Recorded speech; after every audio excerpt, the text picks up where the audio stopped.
Greetings and welcome to another episode of the Three Man Weave College Basketball Podcast. I am your host this week, Jim Root. I'm mildly under the weather, as perhaps you can hear in my nasally kind of voice here, but that's okay. I've got two healthy, young, strapping gentlemen with me, Kai McEwen and Matthew Cox. Per usual, we're bringing you another preview episode. We have entered preview season for the 2024-25 college basketball season. This week, we're talking American and A-10, but not in that order. We're flipping it. A-10 first, American second, and then we'll dig into the teams, maybe give predictions on amount of bids, but we'll go team by team. That's what you come here for. Fellas, before we get all the way into it, Matthias, you have one American team hanging on your wall behind you. That would be the Florida Atlantic Owls. How are you feeling this week? Feel great, Jim. Ready to usher in a new era for our Owls, the burrowing boys down there in Boca. John Jacobs. Yeah, excited to talk American, the conference that I waxed poetic about last season, and A-10. I mean, when we talk about great fan bases, Jim, great cultures, A-10 up there. Any basketball first conference, basketball first school contingent has a special place in our heart. A-10 qualifies, obviously. Yeah, it's like the Big East, but almost on steroids. East, yeah. Their fan bases are almost scarier than the Big East to me. Kai, More are you ready culty. to rock? More cultish. I'm ready to rock, Jim. I'm ready to roll. These conferences were very tough to rank in terms of picking a standings order. Difficult. A lot of teams can finish in a million different places, and we'll discuss. Perhaps that'll lead to some board bets, maybe some differing opinions. We'll find out as we go through. Get excited, folks. Perhaps you can take up a side on that. We'll also have a quick Roots Roundup where we'll discuss UConn not going to the Big 12. Good. A couple other little notes to mention there. And then, of course, yes, the conference previews. We'll get there and we will do reviews all the way at the end, but we have none. So no reviews. You won't even have to stick around for that. We have also a big announcement. It's Kai's wedding anniversary. Yes, Yay. 9 years. 9 years. Can you believe it? Ball and chain, huh, Yep, Kai? time flies. 9 years. Yeah, I can't believe it. I wasn't betting Wow. against you. No one's betting against you. No, yeah. We had you for decades and decades of matrimony, Mr. McKeon. Well, it's just weird because it's been 9. I mean, it has been 9 years. I feel very old being married for 9 years. Well, you are. Yeah, you are. You're old. It's not a feeling. Heck. It's a reality. Big dog. It's going fine. Big one next year, Kai. Big one next year. 10. Whew. Hope you're blowing it out for the wife for that one. Yeah. Yeah, I don't have anything else to add in terms of personal corner. You two have way cooler life milestones than me. Hey, join the Discord, the burner. That is where we are posting all of our previews. There will be 364 written previews there. Well, all 364 teams will be previewed, but we'll go conference by conference. We just wrapped up our top 50 countdown. Houston, congrats. You are our number one team heading into 2025 season. Matt, the only one that did not vote them there, but Kai and I like to shove Matt in a locker. We do. So we got the Cougars up there at number one. Join to read everything else. We'll have conferences rolling out ASAP, potentially end of this week or start of next week, and you will get like 4 per week because we got to make sure we get them all out before the season starts. We've also got some upcoming AMAs that are worth noting. Kellen Buffington, the Texas Tech general manager, get a little insight in that position, how it works in the sport of college basketball, especially at the Power 5 level. We've got Jerome Tang, head coach of Kansas State. Yep, you've heard of him. Will Wade, head coach of McNeese State. Wow. For how long? Who knows? And Casey Alexander, potentially. Interview. Figured it'd be a good idea to add him to the A-10 preview podcast. Yes, this episode's going to be long. We're talking about 29 or 28 teams, plus having a 15-minute Eric Reynolds interview. Just listen in pieces. Just do your thing. Yeah, 2 times speed. Also, the prior AMAs, if you may have missed those, whether they be written or audio, for example, the Greg Campy and Todd Kowalczyk ones, been trying to embed those within the actual previews itself. So if you missed those, fan of those conferences, been majors, I think we're basically going to get AMA from most of the mids, some direct input from coach or whatever. So we'll try and weave those in with our previews. So yeah, just a lot of good nuggets in there. Sign up, join us. Yeah, it's worth it. Great community. That's it for the intro, fellas. Let's talk Roots Roundup. Roots Roundup is news and notes. That's where we're updating you on the sport of college basketball, the happenings, the comings and goings. But before we do, Matt, quick shout out to CBB Analytics, the best statistical website in the college basketball world. Yes, the best 30,000, 40,000, 50,000, however whatever, how many feet above the world you want to describe this beautiful site, but the most comprehensive overview of college basketball analytics, team, player statistics, contextualized stats, situational types of slices, any way you want to analyze a certain player or a certain team. This site allows you to do it. It's one of the better sites that we've been able to find out there. Again, I mentioned before, it's basically almost replacing KenPom in terms of like my crutch of Bible of statistical inferences when I'm going through previews. We've all mentioned the shot charts. Again, if you haven't seen those in our previews, check them out. You'll see how awesome they are. Just kind of brings to light a lot of these players who, if you haven't seen them play, hard to watch all these mid-major guys play. Even high majors, you're not watching teams outside of your league. Kind of gives you a feel for what kind of player they are on paper. Especially great for coaches as well. I think if you're a coach, assistant, kind of helping your head coach or whoever prepare for upcoming portal season throughout the year and scouting, I think this is one of the best ways to get kind of a breakdown of the shot charts and how each team plays, how certain players have certain tendencies, strengths, weaknesses, etc. Please sign up. Promo code WEAVE, WEAVE, provides you a $40 off subscription. And coaches, as I mentioned, contact us directly if you would like the Holy Grail access to all of the data goods behind the scenes. Thank you, Nick. Thank you to our fine sponsor at CBB Analytics. Do it, folks. I just used it extensively to preview Cal Poly because Colorado State Mesa, that was a D2 team. Their coach is coming up to D1, and they have the same intricate, detailed information about all those D2 Great players. point, So Jeff. if your team has a D2 transfer, and there are a lot of D2 transfers. Yes, very good point. Yes, excellent so point. Definitely worth checking it out there. Okay, key headlines. As I mentioned, Kai grinned when I said it. UConn is staying in the Big East. They are putting talks on hold. Brett Yormark said, putting talks on hold. Brett Yormark, the director or the head of the Big 12. Kai, this is good. This is great. We get logical geography staying in the Big East. We get an 11-team conference with double round robin staying in the Big East.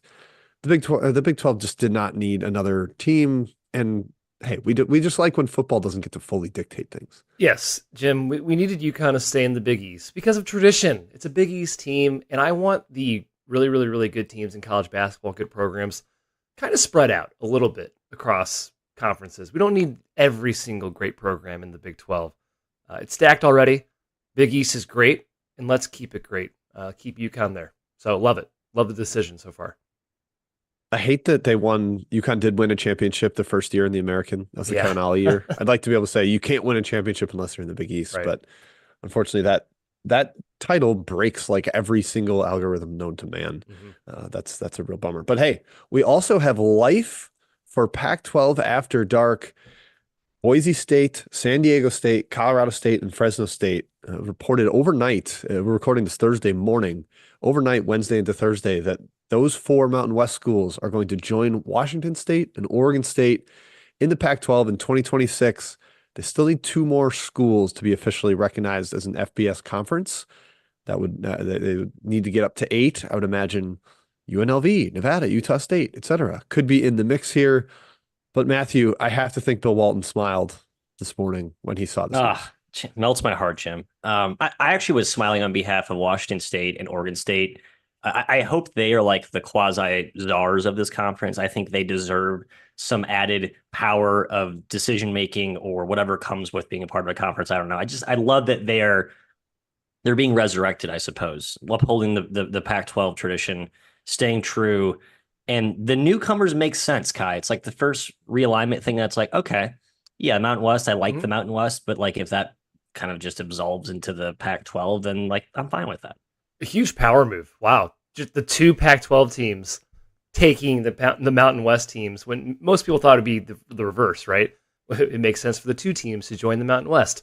No way, Jim. Power move. I love it. Wazoo, Oregon State. Yeah. Do not cancel those Pac-12 subscriptions. Pac-12 Network. Free up tomorrow, baby. God. Get ready. The Pac-12 branding, though, I think is probably what won them the day here. Like, it's just got more value than the Mountain West at this point. And you got 4 of them. Perhaps that opens the door for more to join now. Matt, interesting that all 6 schools now are state, like school, like state, state, Washington State, Colorado State, Fresno. I guess Fresno is not a state, but it is Fresno State. It is, yeah. Right. So, yeah. Yeah, Boise. Does that have Yeah. meaning, by the way? I think it used to, but I don't know if it does anymore. It used to be like the ones with state got more funding from the I think it actual, is a funding, like land grant yeah. institution kind of thing, something like that. But I also know some of those schools don't actually abide by that. I don't know. Okay. Finances, big, Yeah. big We're, money, we're big worried about education. ball here. We're worried about Right, ball right, here. right. That's what we get into. The That's it for key headlines. No more realignment for once for a little bit. We'll see. We're going to keep an eye on you, Pac-12. We're excited that you might not be dead. Coaching news, though. Mark Few said, I believe on John Rothstein's podcast. Apologies if that is not where it was. I am not trying to miscredit here. But he said Brian Michelson, his lead assistant, will replace him eventually. He's not retiring. We don't know when. Not really a surprise here, Kai. A lot of these legends are just kind of promoting from within, naming their guy and putting intense pressure on the administration to just go with that guy. And Mark Few's earned it. Yeah, sure. And we heard Boeheim say the same thing about Mike Hopkins once upon a time. And maybe Brian Michelson will take a job all the way across the country and not make the tournament 6 out of 7 years or whatever it was. Yeah, But don't retire yet, though, Mark. You got a few good years left. yeah, fly fishing can wait. It'll Yeah. always be there. Recruiting news, just quick ones to mention here. Five-star combo guard Jasper Johnson is headed to Kentucky. Matt, I heard this was a rather large NIL bag. Some scoop information stuff, inside intel you can get if you join the burner. Plug, always be plugging. Good.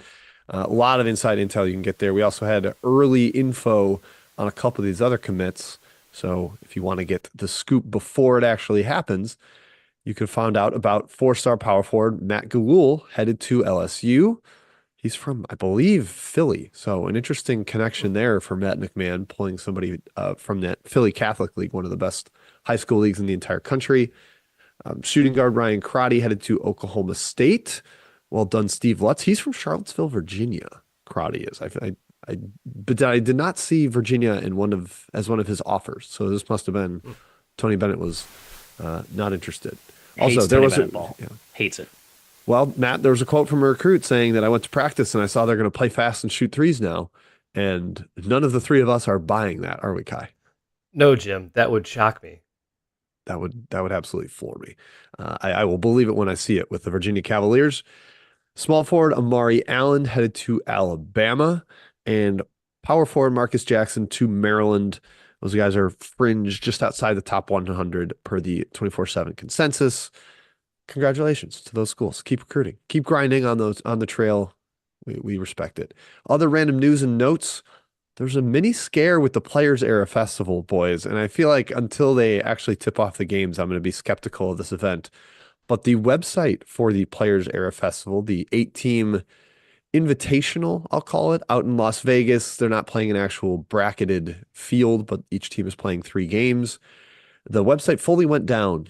It was like 404 not found for a little bit, and it came back up. They're selling tickets, but it just the skepticism around the event is such that as soon as the website went down, people are like, well, it's dead. It's not happening.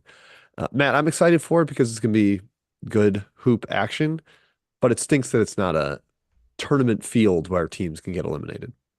Yeah, I feel like there's more of just the changing MT landscape is going to be interesting to watch next like 5 years. I feel like we're going to have less of these tournaments and maybe more of like round robins or like 3 or 4 team little pods where it's like, hey, let's just get 2 or 3 games and then all go home. But yeah, the tournament feels fun. It just gives us a little bit of taste of what March feels like. And I would think if you're a coach, you'd like to prepare your team for that, which is very distinct. And we see all the time how certain coaches and certain teams tend to play better in those situations. So yeah, anyway, we'll see how that goes, but I would think you want to do that. No, they just want to get their players money. It's all it is now. Oh, we get $1 million for NIL for playing in this, whatever. We don't even care.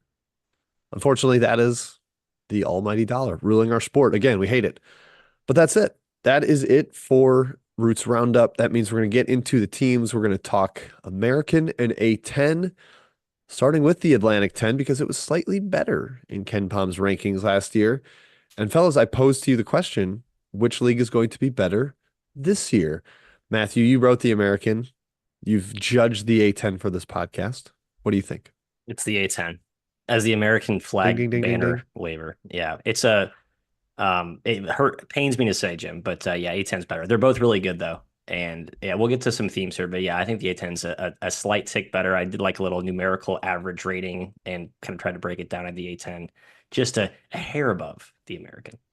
I would agree. Thank Close. you, Kai. Yes. Good. Yes. The A10 returns 46% of its minutes. American dead last in the country at 31%. Wow. Tough. Yes. So American really got ravaged by Every coach heard turnover our this last season. podcast last year. We told them they were good players here, and they came, they vultured. So I guess I'm sorry, American, for overhyping your conference. I think they may have backfired in hindsight. Yes. And A10 had a resurgent year last year for sure, but the American also lost Houston, Cincinnati, and UCF and brought in 6 Conference USA teams. And then this offseason, they lost SMU, a fairly consistent top 100 program. They're headed to the ACC. So it's down to 13 teams. But we start with the 15-team Atlantic 10. Fellas, I'm going to start by giving you my standings. And that's mostly just a level set for people listening. You can know what order we're going to discuss the teams in. As we go through team by team, Kai and Matt will tell me, Jim, you're an idiot, you're too low. Jim, you're crazy, you're way too high. We will get to those individual team by team takes shortly. But the standings, as I have them, I'm gonna tell my tiers. I think you guys are less excited about tiers revealing, but I think the top 2 teams are VCU and St. Louis.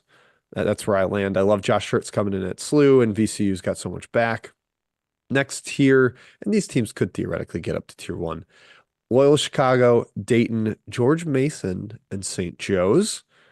I cut it off about there. I think it's a solid top 6 for the conference. Then you start to get into the, man, choose your own adventure. I have no idea what direction to do. Duquesne, Richmond, St. Bonaventure, Davidson, UMass, Rhode Island 12th, and George Washington 13th. And the bottom tier, teams that I'm not really seeing a ton of upside. Like I think they're probably likely in the bottom 4, no matter how you slice it by the end of the season. Fordham and LaSalle, 14 and 15. We're not quite back to pencil Fordham into the bottom of the conference, as was the joke for years, but they're close.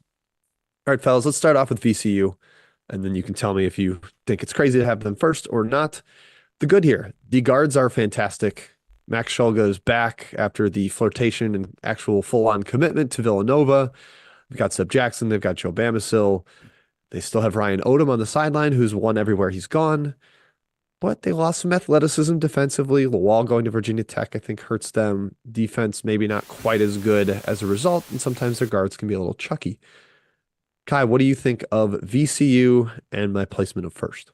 I could see them doing it, Jim. I think that the top 5 or 6, I think, is pretty locked, and I think the rest is kind of a jumble. Yeah, VCU is right there with me with SLU and Dayton. I have them probably the same. Shulga, Bamisil, Jackson, best backcourt in the league, and then you add Philip Russell, which is just kind of like a cherry on top. Not sure they even needed Philip Russell, but great, way to go. With apologies to St. Joe's, by the way, on the backcourt comment. I think VCU is a little bit deeper there. Matt, the Jack Clark ad is huge. I think he's going to thrive in the A10. Nice player. Furman has a lot of potential as a 5-man, a shot blocker. And you still have Fats Billups off the bench. He's like a former 4-star recruit. So, yes, I'm in on VCU. I think they have a great season.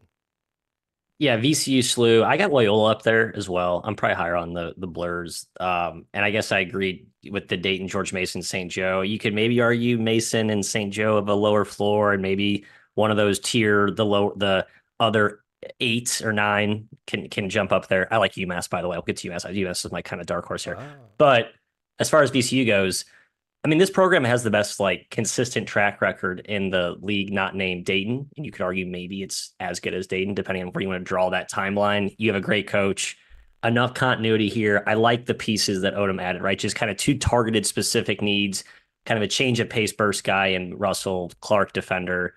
They're going to be good. It's crazy. I feel like the hype relative to SLU is imbalanced, but I think VCU, on which end, could be as good, if not better, than SLU. Yeah, this is not the typical havoc hire VCU. The defense isn't going to turn you over the way it did under Rhodes and Wade and Smart and even kind of Anthony Grant, but they're better offensively. And Matt, you talked about it ad nauseum last year. Clemson was way better when Jack Clark played, and now you put him on an A10 team, and he could be massively impactful. Next up, we've got St. Louis, a team that actually did crack our top 50 in the countdown in the burner. Josh Schertz, one of the best hires all offseason, had some overtures from Louisville, ended up going to SLU for a very sizable deal. Brought with him Robbie Avila, Kareem Abdul-Jabbar, Larry Nerd, whatever you'd like to call him. Super skilled, bespectacled triggerman in the offense. Also Isaiah Swope, big-time shooter that kept Gibson Jimerson after he had entered the portal. The offense feels inevitable to be good here. Maybe not quite as much shooting as they had last year. Kai, we saw that Indiana State team in person. You wrote Indiana State previews. Incredible offense. I think guys like Anya are going to make the defense actually respectable. I like SLU quite a bit too. I think they could be in the at-large mix. Yeah, if you made me choose top three and rank them, actually, I went SLU 1, Dayton 2, VCU 3, and that could change daily. But I'm sticking with SLU. Josh Schertz, arguably the biggest coaching upgrade in the country, not named Louisville. We could maybe put his hat in the ring. You could say it's bigger than Louisville. I don't know. it's possible. I mean, he is awesome, an awesome coach. That backcourt, man. Swope, Johnson from West Virginia, and Jimerson. Keeping Jimerson was huge. The shooting thing, you're right, but man, Jimerson's one of the better shooters, I think, at the mid-major level. And I agree, the Anya ad and even the AJ Casey ad, he hasn't done much yet, but he was a former pretty highly rated recruit at Miami. I think he's good friends. He went to high school with Avila, I believe. Played AAU with Avila. AAU ball with Avila. That's big. And hey, I actually like Larry Hughes Jr. and Thames in these roles, like come off the bench, 7, 8th man type of roles, not what they were doing last year for SLU. So, Matthew, I am all in on the Billikens. I really hope to get to a game this season. I wish Mr. Schertz would have kept one more of his old guard from ISU Blue, but I still love this team. All the still. I like that there's some athleticism that he put up front next to Avila. Schertz knows that going up in this conference, not that it's a major jump from the Valley to the A-10, but if they want to be an at-large team, you're going to have to be able to punch with the big boys. I think you need a little more athleticism, a la Jason Kent and how important he was to that team last season. So that's kind of like where I'm looking at with this team. Like the guard's going to be awesome. Offense is going to rock. They're going to shoot threes. They're going to, probably blitz some teams that are not, ready for them. But can they match up against teams that can kind of be a kryptonite to what they're doing? Maybe slow them down, win some games uglier. And I think this roster is it's built to be a little more adaptable than I think what he had last year, which was like all offense. Good defensively, but clearly like an offensive driven team. And they had to score to win, basically. Yeah, this one's a little more balanced. Kai, I like the Thames and Hughes shouts. Look at Ryan Conwell's stats the year before he joined Josh Schertz. He was an inefficient kind of nobody for South Florida, and then he upgraded into being a monster. We love the guy, potential pro. I could see one of those guys maybe taking off in the system. And also give a shout out to Josiah Dotzler, got buried on the Creighton bench last year, and Amari McCautry, the recruit from Wisconsin, kind of a 6'6" point guard, but jumbo style, looks a lot like Cam Henry, who came with Schertz from Lincoln Memorial and was super productive there. So I think he could evolve into that role. Well, worth noting, Schertz finished 4th and 2nd in the Valley defense last 2 years. So I don't think this is like this team can't guard, Josh Schertz can't teach defense thing. I feel like that's a perception just because they score so much, and just something to keep in mind. Yeah, you kind of have to play a specific way. It's drop coverage with Avila. You're not switching. You're not playing like super aggressively, but it works. It can work as long as you've got pieces, and I think they've got defensive pieces. Anya's the big one. I think he's going to be fantastic for them. Okay, number 3, Loyola Chicago. Matthew, your darling in the A-10 this year. You're just talking defense. That's why this team is going to be good. Miles Rubin is the best rim protector in the entire conference. He should foul a little less as a sophomore. That typically is one of the skills we see almost automatically applied to guys in the freshman to sophomore leap. They've got a just cavalcade of guards, a cacophony of guards. I don't think I'm using the correct word there, but a cornucopia of guards, all kinds of different options. A bunch of hype for Glaskov, one of the freshmen coming in, the Russian guy from IMG Academy. Who are you highlighting here, Matt? What are you looking at with Drew Valentine's squad? Obviously, they had a nice bounce back last year.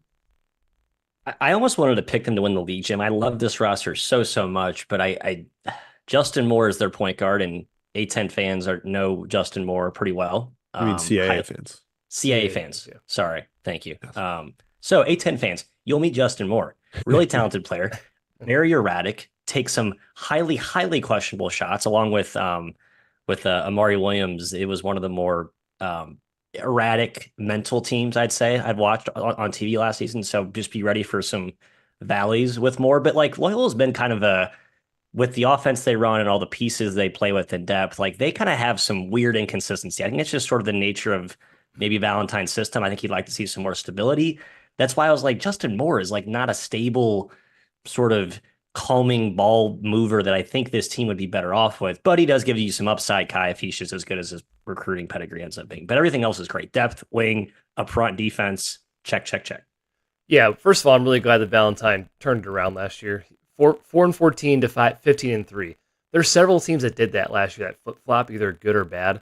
I don't like his transfer haul. Last year, I feel like he brought in the perfect fits for his roster, and he was smart with the portal. The Justin Moore get is weird. I don't really understand. Like, Valentine's a smart guy, and he knows how to recruit. Moore not being able to shoot at all, being an inefficient lead guard, going from Braden Norris to Justin Moore is really odd to me. I do like, I can't pronounce his name, Jim, Nakwari. I think that's, maybe. I like that guy from UC San Diego. I think he is actually a very good player. And yeah, you mentioned Miles Rubin. Rock solid depth. I think they're top 5 in this league. I stopped short of calling them on the SLU Dayton VCU tier. I like real quick here, Jim. I like so Jalen Deloach, there's a lot of like these guys that boomerang back to the conference on a different team. You know, like I just did the MAC. Peyton Sparks comes back to Ball State in the MAC. Like I think those guys are pretty good bets to be safe contributors. Been in the conference, you know what they can do in this league. So I think that's kind of a sneaky like bench piece for this team, as good as he was at VCU.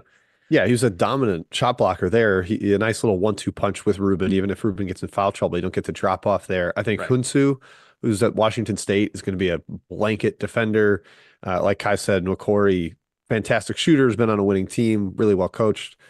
You kind of see it all come together. The shot creation, point guard, turnover type stuff. I think that could be what submarines them a little bit.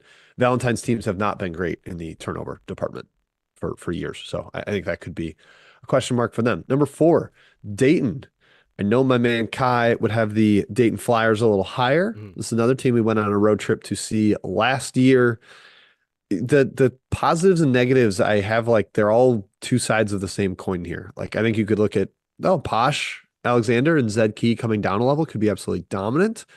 Or we could say some of the flaws that held them back at the higher level would also do the same in the A-10. Malachi Smith. Hey, he's healthy. Yeah. All right. But on the flip side, he could get hurt again. It's 2 straight years where he's like barely played and not been able to make the same kind of impact we saw as a freshman. And then the bench pieces, the role guys, there's a lot of hype for Musa. I believe he's from Qatar, the international freshman. Marvell Allen, who sat out and redshirted last year. Maybe those are the pieces. The one staple, Nate Watson, is going to be a good stretch for. He's not going to be like a megastar, but I think he's going to be a great option, help space the floor. You kind of know what you're getting there, can build around that. Kai, why am I too low on Dayton? I think you meant Nate Santos. You said Nate Watson, but Nate Santos. Yes. Thank you. Oh, Nate Watson. Nice intro. Yeah, I think they could be number 1. I still think it's kind of their league till it's not. Dayton. I think Key and Posh, I'm taking the positive side. I think they're both first team all A-10 caliber players. Like, I think Zed Key could be dominant in this league. Not quite Deron Holmes, but they can use him as a fulcrum of their offense in kind of not exactly the same way. He's not playing on the perimeter, but they can play through him on offense. I think Posh is going to be really good at this level. Smith's health is key, but hey, they still have Javon Bennett. Right? He took over for Smith last year and was great. I thought coming over from Merrimack. Top 15 nationally in assist to turnover ratio. Yeah, he was fantastic. He was way better than I expected. And yeah, in addition to Santos, still have Cheeks. Cheeks was a really good shooter last year on Dayton's team. I think this team is still really good, Matt. And again, they don't need a lot of depth. Anthony Grant never really needs a ton of depth with the style they play. So I'm not concerned that they lack that on paper compared to other teams. It's the loss of Holmes to me, like they're still upper echelon, but like kind of fringe at large-ish. I think Holmes like really catapults them obviously into like this is a legit at large caliber team and like the class of the A-10. So I think like Dayton kind of falls back into in the same weight class as SLU, VCU, Loyola this season just because of how important he was. Like I think it's hard to overstate how important he was on both ends of the floor. I'm with Kai though. He could be awesome. I think he's more of like he is what he is at this point. Obviously the Ohio State pedigree, but he does maybe give you some more upside than I'm giving him credit for. But I like that you kind of have that interior punch to play inside out, which has kind of been a key part of how Dayton's operated offensively. We'll see if they change without Holmes, but I think they probably want to uphold some of that inside out approach, methodical. Now Posh could just throw that entire blueprint to shreds. Who knows? But yeah, it's Dayton, Jim. Rinse, Yeah, wash, repeat. I believe in Key. Posh is the one I'm like, I think Yeah, there's going to be a little too much. It's Posh time for me. That's yeah. concerning when I think they've got better weapons and the 4-out stuff is shaky. If Posh is out there, no one's going to guard him. That's a guy you can go double off of to help on Key, who I do think is going to be a bulldozer in the paint. But I just need to see Posh buy in a little more. And I think their defensive versatility is hurt going from Holmes to Key up front. I think that changes things a little bit. So knocked him down a little bit, but yeah, top 4 team. I think the top of the A-10 is all going to be really strong.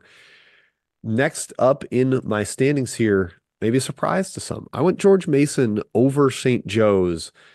I think Tony Skinn had an awesome debut. There was nothing really left in the cupboard there by Mr. Kim English, considering he took a couple of his best players with him to Providence.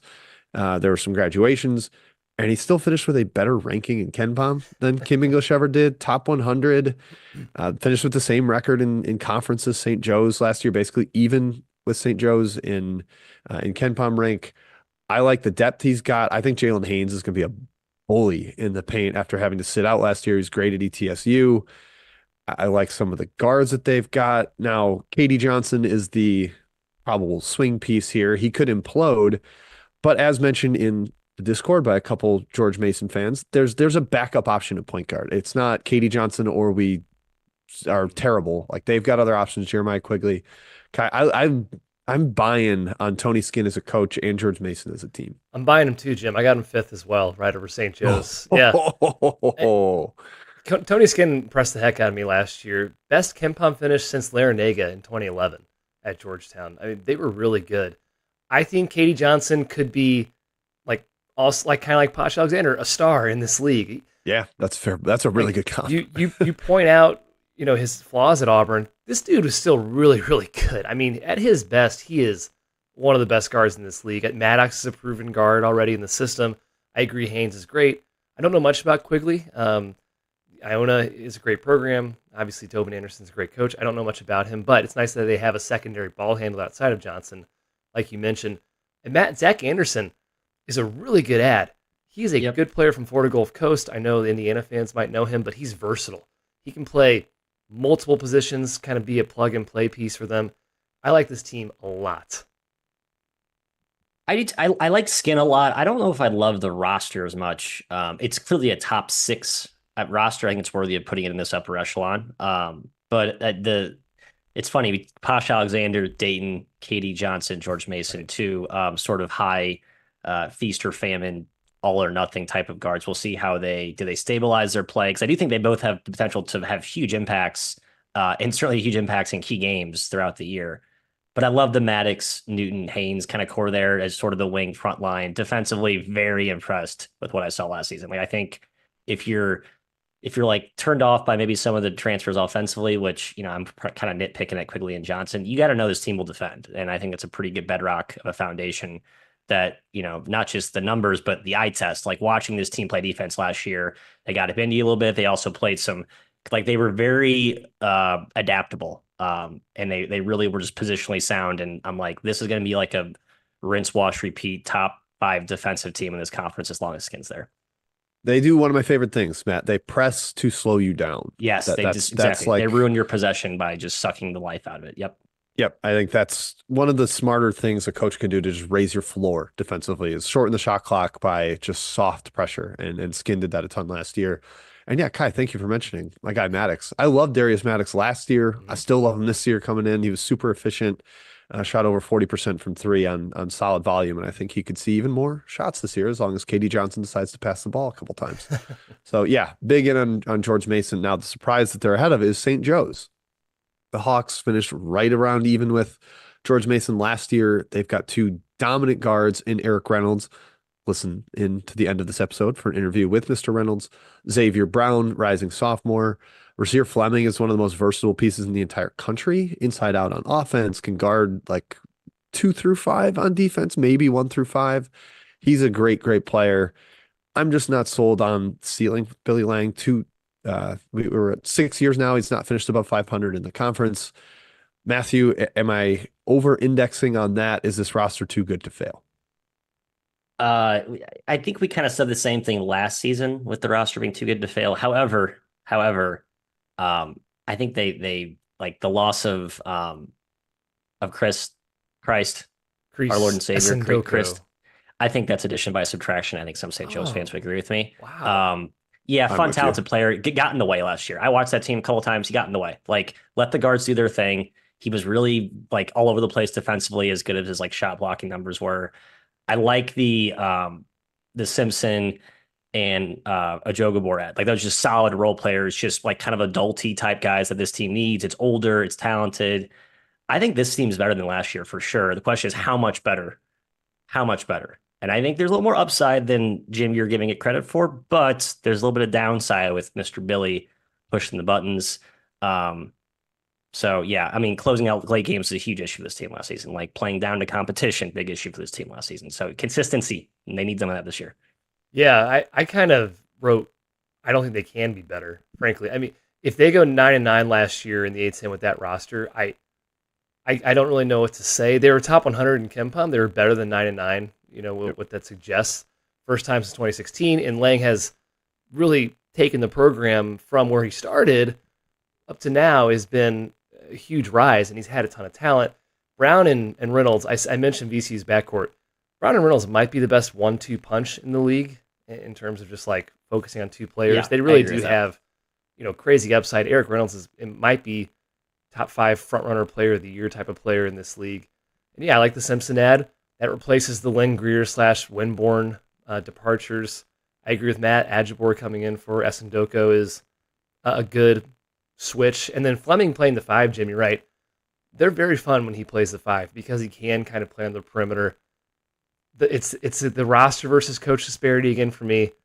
I don't know. Again, if you can't finish better than 9-9 last year, I don't see how you're going to do it this season. I'm probably being maybe over leveraging on the 9-9 thing because here's the stat that I think is worth mentioning. 2 years ago, the A-10 had 3 teams in the top 125 of KenPom. Last year, they had 9 in the top 102. So like Much better he league. kind of got busted by the rising tide lifting around Yeah, him, exactly. where St. Joe's was definitely better, and then just kind of everybody else got better too. So that was tough. One other stat: when Fleming played without Esendoko last year, so basically Fleming at the 5, St. Joe's was plus 20 per 100 possessions per Hoop Explorer. Any other Esendoko, alignment, gone. they Get were him outta plus here. 2. So See ya. like 18 points better in that alignment than any other look.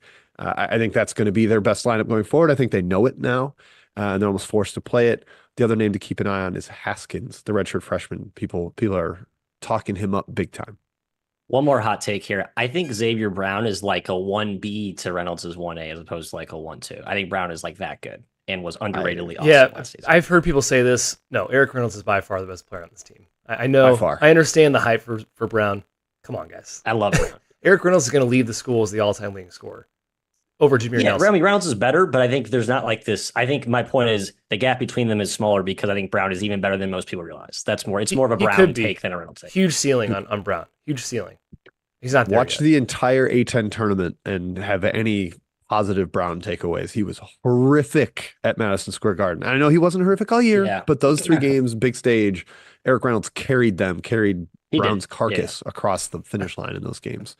He's a freshman, just a little freshman. Maybe exactly. a little more consistent, won't hit a wall, but I think Reynolds is just so clearly the number 1 there. All right, fellas, I think it's a clear top 6, so we can kind of maybe fly through more 7 through 15 here so we can get to the American. At number 7, I have Duquesne. Now they've got a brand new coach, almost brand new roster. It's not brand new, I guess. Drew Joyce was on Keith Dambrot's staff. Dixon is back. He was a big piece down the stretch last year, part of the team that won an NCAA tournament game. They've got a ton of options in the rotation, but there's some question marks, top end type talent and replacing what they lost. Kai, where do you land on Duquesne? I think it's kind of a volatile outcome team. I agree. It's wide range, hard to predict. But I wrote down, I think 7 through 15 in this league is hard to predict. Dambrot's a really tough act to follow, but I do like that Joyce was on his staff and probably it's going to be beneficial for him to be on the staff and come back. He kept Rozier, he kept Dixon. Matt, I think the Dinkins, Edwards, Corbett, Williams class, the transfer class, is pretty solid. That's what rose them above the rest of the the grouping here, and I also picked them 7th. But again, it is a wide range of outcomes for Duquesne. Yeah, it is. I think the newcomer class is sneaky solid. It's why I'm optimistic they'll get closer to the middle of the pack, but I don't think there's much upside here. I think there's some question marks with the new regime. Although I think Joyce was a pretty key part of some of the brain power behind Dan Roth's operation. However, there were I think a couple assistants left, so it's not like as much continuity with the staff there as you'd maybe prefer. But yeah, this is one of in the mosh pit of who the hell knows teams within the A-10 rankings. Yeah, Joyce was an assistant for 3 years at Cleveland State, 2 at Duquesne, and now he's a head coach. Yeah, like, wow. It was playing time. He was playing until 2019, so that could be seen as a little bit shaky. We'll see if there's a point, Jim, where I'm going to be judgmental of coaches who are like her 30. Like I'm like when I'm 40 and doing this, I'm like, that guy can't be good. He's 30. Like really? He's going to run a basketball we got to be team? old Okay. grumps at some point. Yeah, we will. It's getting there. At number 8, Richmond, Chris Mooney. No questions about him as a coach.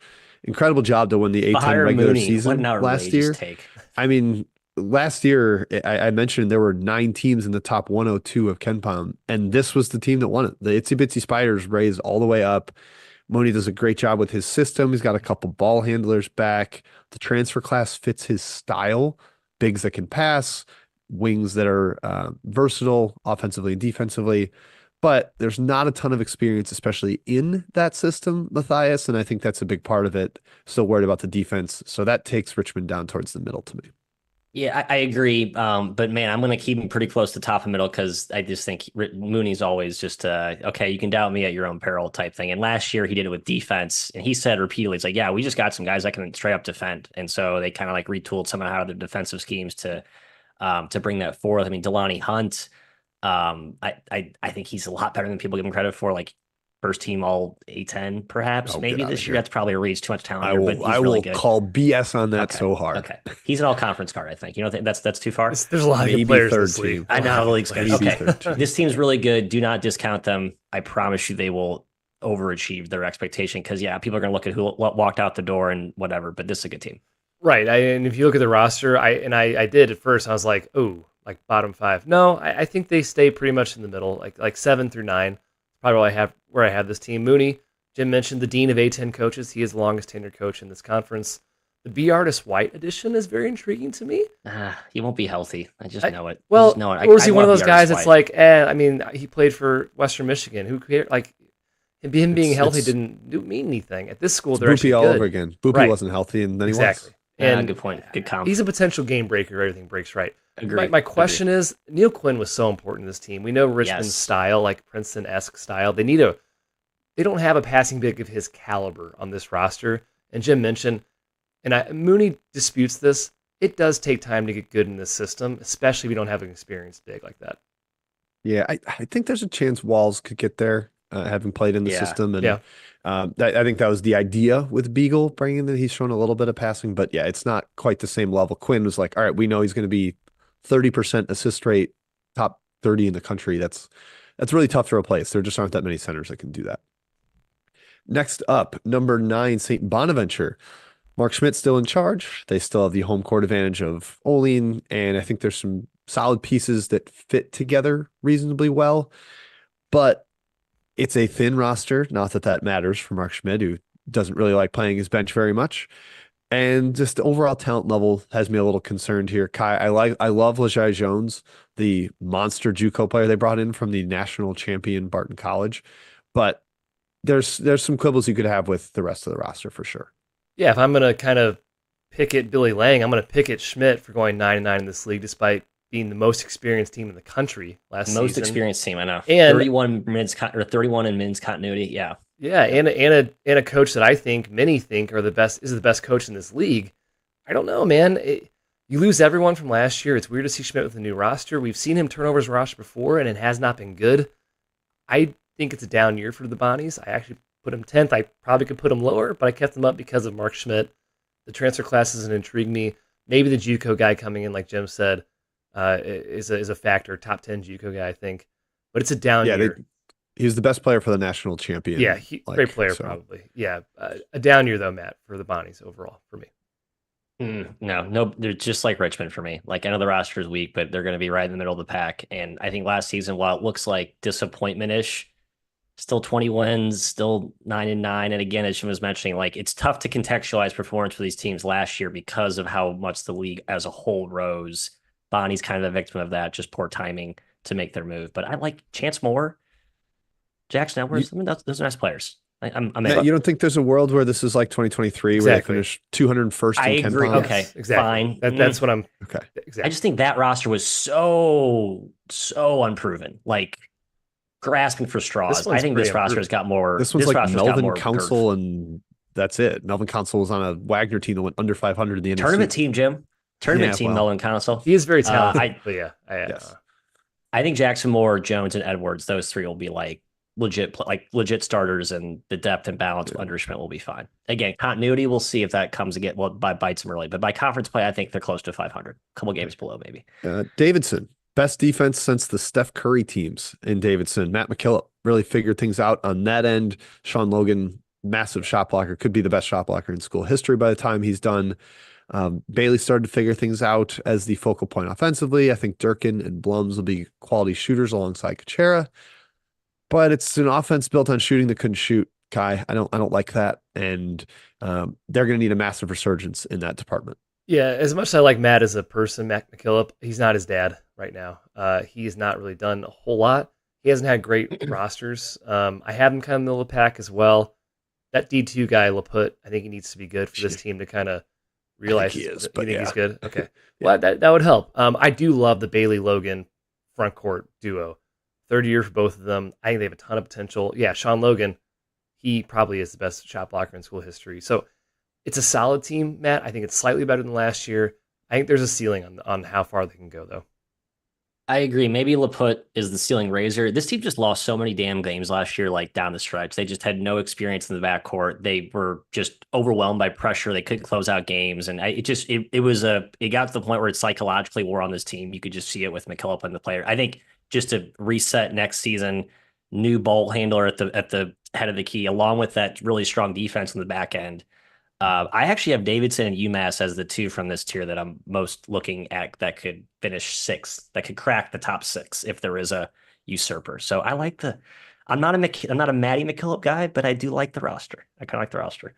Yeah, I think they've got upward mobility. I think you're right that UMass has a lot of upside, and that's my number 11 team. So we'll move to them. They've got an athletic front court. They brought in a bunch of different pieces to kind of fit that mold. The guard trio is pretty solid. Curry, Diggins, and then Garen Gomba, the freshman's like a top 150 guy. I think they're really high on.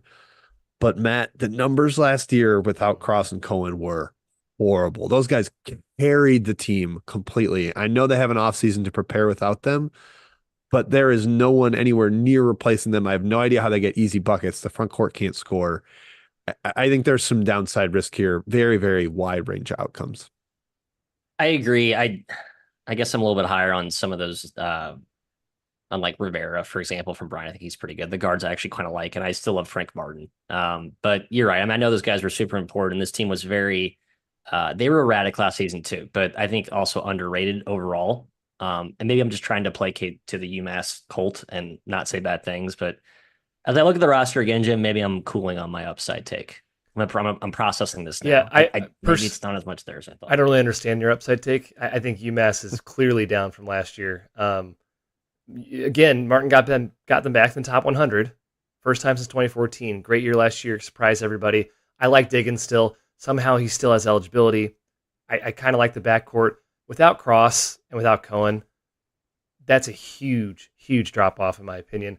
I don't love the pieces outside of the guards, and even the guards I'm just kind of okay on. I think it's a big step back, closer to 12, 13 for me than 6. Yeah, I think they could be pretty great defensively. Sure. Njigwe is an awesome wing defender. And then the front court transfers they brought in are like, you're good at defense. Yeah. But Kai, we remember when they were trying to facilitate through guys that couldn't pass at the top of the key. And I think they've got a lot of big dudes that can't pass. And that's a problem. Maybe it's Rivera, but that's like the only one I see playing that role. Yeah. Hey, shouts to Matt Figger on the staff here. Okay, Or that's to a have him positive. back. I think he's a good coach, Martin. so that's a good. I agree. It's positive. Cannot win at UT Rio Grande No, you Valley. cannot. You Impossible to win. Yeah, good luck, Khalil Fennell. I'm sorry, bud, but that is a Yeah. tough place to win. All right, Rhode Island. Hey, they brought a boomerang point guard back that's familiar with Archie Miller. They were better with David Green last year once he got eligible and was playing, gave him a real offensive pop. There's talent here, no question. I think there's upside for Rhode Island too, but man, Matt, has Archie lost it? Like he just hasn't been good at all at Rhode Island, and I think they put a pretty hefty monetary investment in. His teams have been a mess, off court, on court. I have a hard time seeing positive considering what they've been under his tenure. Yeah, I mean, I think it's like by program historical standards, like okay, it's solid team, but the problem is that the league's getting better, everyone else is getting better, and I don't think Rhode Island's they're sort of sitting in place. Teams around them are catching up and passing them, and that's why I look at this roster. I'm just like, yep, kind of feels like the same thing again this year. Like we brought the Sebastian Thomas's boomerang back. We got 3 starters back who I don't love. Yeah, I'm with you, Jim. I'm a little concerned long term about what Archie's future is here, and where this program is, what the trajectory of this program is. He's 11-25 in the A-10. There's just no momentum here. It's bizarre. His rosters have not fit. They've lacked shooting. They've lacked discipline. It's really strange. I think Thomas is good, like you guys said. I think David Green's great. As you said, Jim, he was so important when he came back versus when he missed time. I think they might be improved. They're not even close to a contender. I actually put him like 14th because I can't trust Archie. I don't think this is even his most talented team at Rhode Island necessarily. It's his deepest team, though. Maybe it's his deepest pretty deep team. Maybe, it's a deep team. But every year, the last 2 years, I've thought, oh, Rhode Island, a lot of talent here. Okay, 8, 9, 8, 10. No, they've just fallen short, and he needs to prove it before I put my faith in him again. Yeah, maybe it fits better than maybe that's part of the talent decline is that it's better fit. But Rhode Island's had 4 teams outside the top 200 in the last 20 years, and Archie's 2 of them in 2 years. Like he is so much worse than David Cox was, and we laughed at David Cox. So that is really troubling to me. It's hard to squint to see good stuff there, unfortunately. George Washington, number 13. The offense was like flooded with skill last year. They had a ton of it offensively. They could spread the court. They had a lot of shooting. They've got an awesome rising sophomore class. 4 that look really good, and I think it was huge for Caputo to hang on to those guys. Added some decent transfers to complement that. Problem is the defense was terrible last year, and they had an awesome shot blocker, and now they don't have a shot blocker. James Bishop. Sorry. Yeah, I don't disagree, Matthew, but there's still a decent amount of pieces from that terrible defense. And again, Stretch Akingbola was a dominant shot blocker, and they don't have that anymore. Where's the defensive upside, Matthew? Bishop is one thing, but you need something in the interior too. I think that's a big thing, actually. Like I really do. I think he was horrendous defensively to the point where it was like just a hard liability. Don't play him 35 minutes then. What are you doing? Well, they didn't have any other. I think they're too young. They needed someone offensively to score, and I think he's like such a good dude. It was sort of like I think that was like the long-term veteran guy you keep trotting out there to has the whatever. So I think it's a better for both parties that this is a fresh blank slate. Do I love the roster? I don't know. I don't love it. The sophomore class has some upside. They put up big numbers last year, but kind of inflated by pace. So you don't want to oh, wow, 3 sophomores that averaged 12 a game last year. It's like, pace was part of that. I find myself slightly more bullish, though. I think Caputo's a good coach. I want to see Caputo with an actual roster that wasn't as offensively tilted as last season. I want to see what he does this year. I think this is my first okay, Chris, let's see what you got type year for me. The magic of standings, 10 and 8, 217 in KenPom his first year. Yeah, 4 and 14 last year, but 203 in KenPom was better. Yeah, was better. Yeah. Last season, despite the disparity there. I think Caputo is really good. He had no continuity. He was young last year, and he still made that team better than the previous season. I think Drumgoole is a pretty good get. Was he at Pitt at one point, Drumgoole? Yep. I thought he was. Yeah. Johnson Buchanan back, rising sophomore Hutchinson. Yeah, I think they could overachieve this season wherever you think they land. Matt, I kind of think this team has the crazy upside that could maybe you're the top right. 6. Ah, I have them right. 11th right now in my standings, but it's fluid. They're a wide range as well, Jim. Yeah, the defense is why I ended up with them low. That just really concerns me. Maybe Rafael Castro is the answer. Like a year ago, Providence fans like, we have a two-headed center monster. You can't, like, Castro's a beast, and now they're like, get that guy out of here. He can't catch the basketball. So maybe the defense there. He's long, he's skinny, but he's long. So perhaps he's the stabilizing force they need in there to go with improved perimeter defense potentially. Number 14, Fordham. Guys, it doesn't matter who the coach is. All you do have to do every year is say the offense is going to be annoying and frustrating to watch, and the defense is going to be very good. And with Simba back anchoring the defense, we know that's going to be good. Jaleel Tripp's little brother, Jameer Tripp. Remember Jaleel as the Defensive Player of the Year in the WCC at Pacific. His younger brother, Jameer, is an awesome defender too. They got their best recruit ever this offseason, another big guy. But the offense is going to suck, Kai. I just can't get excited. I still like Metter. Will Richardson, post-hype sleeper. He's a senior now. This guy was picked like breakout player of the year as a sophomore. I think he still has some meat on the bone there. Rivera, Dean Tripp, yeah, big wings, classic Fordham. Jackie Johnson, Matt, you like Jackie Johnson. Gives his team a little bit of pop. Tough defense as always, like Jim said.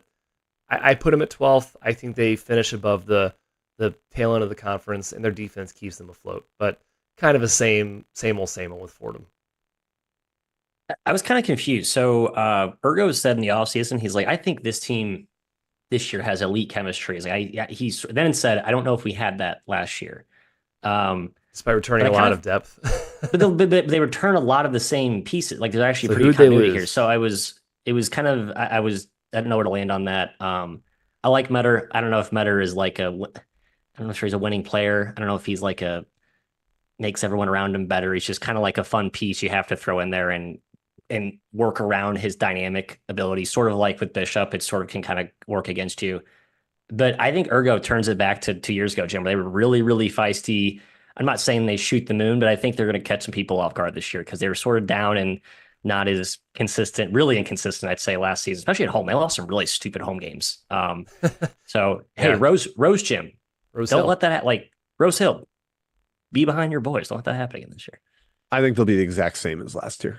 It's just like, it's the same team to me. Want to issue a quick, not correction, but update. Good catch by Myers Love in the chat. Garrett Johnson for George Washington is out for the year, torn ACL. Oh, no. I actually missed that. Wow. I did too, and I wrote the A-10, Kai, so I've got to adjust that before it gets released. Ooh, wow. That's a big huge loss. bummer because It's a big Johnson's the one who came back from cancer, and Yeah, it was yeah. like one of the most Yeah, it's a heartwarming great stories story. in the country, but he tore it in July Dang. this year, and he is out. So yeah, thank you for catching that. That's an update. Number 15 in my rankings, LaSalle. I don't think they'll finish 15th. I bet they finish like 13th or 14th, but I like them less than everybody else. And Yeah, right. if somebody will implode and finish below them, Fran's a floor raiser. But yeah, Kai, it's just, I don't think the ceiling is high at all for the Explorers. I rode the A-10 last 2 years, and both times it said, look, I'm picking LaSalle last. They're not going to finish last because Fran Dunphy somehow never finishes last, but they're the worst team on paper, in my opinion. You lose Brickus and Brantley, two program staples who have been there for years. They're scrappy as usual. They're not exciting. Matt, the offense is going to be very bad. I don't see how it can be good. So this is my last place team going in. Yeah, I went there by default too. I said it last year. Brickus and Brantley were underrated last season. I think people now are like talking how awesome they were because like you have a chance to go back and look at what they did, saw where they ended up. But yeah, they're going to miss those dudes. They were very dynamic guards that just people didn't really pay attention to if you weren't watching this conference. Yeah, I do like the Acker and McKeithen adds at point guard. I think Acker's a great upside bet. I think he's a tough like Philly guy. Was at LIU. Jaleel White from Temple, awesome defender. But yeah, I like Shepherd. There's going to be some things to sort out there. Yeah, they kept all the young guys. I think they kept the ones they wanted to keep to the portal. They lost all the grad transfer guys, but it's going to be rocky up and Oh down. yeah, they lost Gil too. I like Gil's good too. Sorry, Explorers. Hey, new gym though. Brand new gym. Good for. Hey, it's better lighting to watch on TV. That'd be great Yeah. for me. That old one was like brown when you watched. All right, that is it for the A-10. Fellas, real quick, one sentence. How many teams make the tournament? I will say 2, not 3. Sorry. 2. 2 across the board. Matthew holding a 2 up as well. 2, I think you could argue 3 are good enough, but there's too many good-ish teams in the middle of the pack that you're going to have too many losses in conference. That's the problem. When your league gets too good, you sort of hit this weird inflection point where it's like there's too many landmines. Eventually, one of the teams that you want to get there will step on one or two, and it's gonna hurt you. Yeah, you hope that means it's a ton of Q2 games, which it could, but Right. and It's I that think that was Q2 and like, Q3, right? yeah, That's I feel like the key. You got to get on that Q2 side of the ledger with all those road yeah. games. Like Dayton had a ton of like Q2 wins last year, but not of Q1 because they were winning in conference. But we'll Right. see if anybody can get there. It comes down to your non-conference performance. And can any of these teams really get the big wins in the non-con? All right, Matt, we are an hour into recording and we are just moving to the American. So I will hand it off to you without further ado. America. F yeah. Oh, Yeah. Let's go nice. American. Good. Worst logo in the game, but my favorite conference just because I stand for it so hard last season, largely because FAU, a new era there in Boca, but we'll get to them as well as many other teams. I just want to say last year was very split down the middle. There was the top seven and the bottom seven, like South Florida, FAU, Charlotte, UAB, SMU, Memphis, North Texas, and then kind of a gap to the Tulsa, East Carolina, Tulane, Wichita State, Temple, Rice, UTSA. Five teams finished 5-13, and I'd argue three of those, maybe four of those teams were actually, I won't say good, but goodish. Just had some really tough lulls and ultimately weren't. But like Temple was like a real team when they actually weren't throwing games late in the season. Like UTSA kind of got real hot late. All their transfers ended up at Power Six. They weren't as bad as their record shows, I don't think. So weird. I think it's just a weird situation in the conference at large. You have Wichita State, Temple, and Tulsa. I think three kind of proud programs that have sort of like trying to regain their mojo, while you have FAU, North Texas, South Florida, Charlotte that are sort of the usurpers taking some turf. And then you have East Carolina, like UT Rio Grande Valley. It's like just a tough place to win. They should be pretty good this year, but it just feels like they're sort of a no man's land in this conference. Tough comparison. Yeah, I know. And then tier one, I called chaotic talent with Memphis and UAB as far as this year goes. But let's just go right to it for the team by team breakdown this season. We'll start in tier one. Was that your standings? I didn't. I didn't know you were talking Oh about no, this sorry. year. That was I was recapping last year. So last Give us year your there was standings like first and show us how we're going to run down the teams. So people know the order. Yep. I got Memphis to start, UAB second. That's my tier one. Memphis, UAB. Memphis, man, just drama central. But so those two start, and then we'll go a big mush here. I went FAU 3, Wichita State 4, North Texas 5, Temple, South Florida, East Carolina, Tulsa, Charlotte, Tulane, down to 11. And I ran through those fast because that's where the mush, that's similar to the tier 3 of the mush of the A-10. I think there's a lot of fluidity in that group. And then you can even argue Rice and UTSA at the bottom could maybe, get out of the basement. I don't know. I think they have a little more question marks than those teams above them. They're just not as experienced or proven. But a lot of similar dynamics here at the A-10 overall. I think just the middle is stronger. The top is weaker. There will probably be some bottoming out by one or two of these teams, but probably because of like injuries or something that's sort of unforeseen, not like, oh, these teams will for sure be bad and then they just are bad. So I think kind of similar comparison between both conferences there. Lovely. Let's start with Memphis. I think we have to just start with the circus that was last season, the circus that's continued off season. And I picked them to win this league, but I picked that like 2 months ago, and I'm tired of hearing about the assistant exodus. So I'm kind of revising my ranking here on the fly. Question to you guys: do you think there's still a top 2 team in this league, given the turmoil and maybe that hasn't bothered you at all? It has bothered me a bit. I still think they're a top 2 team. I'd probably put UAB ahead of them if I had to redo it again, though. Honestly, yeah. Talent wise, they're number 1. I put them 2 behind UAB though, because the coaching exodus is real for me. They're going to underachieve no matter what. Pick where you want to finish. They're underachieve. The talent though is ridiculous. Haggerty, Hunter, Rogers, probably best backcourt in the league. Cisse is back, and they have Dane Danger platooning with Cisse. That's ridiculous. If they aren't top 40, 50, Jim, top 3 in the AAC, it's a massive failure. Yeah, Penny won't be employed if that's the case. Exactly. Like they have a new AD. They've got all this crap going on off the court. They've had this for his entire tenure. Norlander and Gary Parrish did a great breakdown of like, he's the least accomplished coach to get 6 years in Memphis history, or in like the last 60 years. Like every other coach has had more tournament appearances and more tournament wins. And he's basically only clinging on because he's a program legend. He really needs to win this year. I think the range of outcomes is very wide because the talent is so good, and defensively, last time they had Musa Cisse, they were number 1 in the country. But when you fire all your assistants and you have a bunch of like hired guns from around the conference that could get upset if they don't get enough touches, they could sink into last year where they finished 11-7 in a down American outside the top 75 at Ken Palm. And it's like, yeah, here's your walking papers. We're gonna just start over. So Matt, I still have them tentatively first, but it's like one of the ratings I'm most ready to move. Mhm. Yeah, it's just it feels too much like a drama-filled NBA team and not like a, I don't know, more cohesive college team. Maybe that's a stupid comparison, but like last season, like you brought in Tomlin halfway through and wow, great new player, and then the chemistry completely That torpedoed did not help. and you Yeah. lost 4 games in a row, and then you're all of a sudden very safely in the tournament to like you're now not in the tournament. And that happened in like 2 weeks. And so just yeah, that lack of consistency is what's cratered Penny's tenure there. Despite I agree that he's been better than his overall performance shows, but that's bottom line kind of matters at the end of the day. So let's go UAB. I think more fun team to talk about, more unanimous optimism. The good is they're old and they're talented, and I think people saw how good they can be last year on the national stage against a very good San Diego State team. Took that team to the wire, got red hot late. There's no Jelly Walker here. There's no Eric Gaines. So everyone's like, who's the next UAB stud guard? I think Tyron Moore is like first team all conference, maybe player of the year good from Georgia Southern. So keep an eye on him. But Yaxel Landenborg up front is who everyone loves, the kind of NBA prospect, freak athlete. A lot of good Kai. The bad, kind of similar to Memphis, a little chaotic, a little helter-skelter, not always consistent.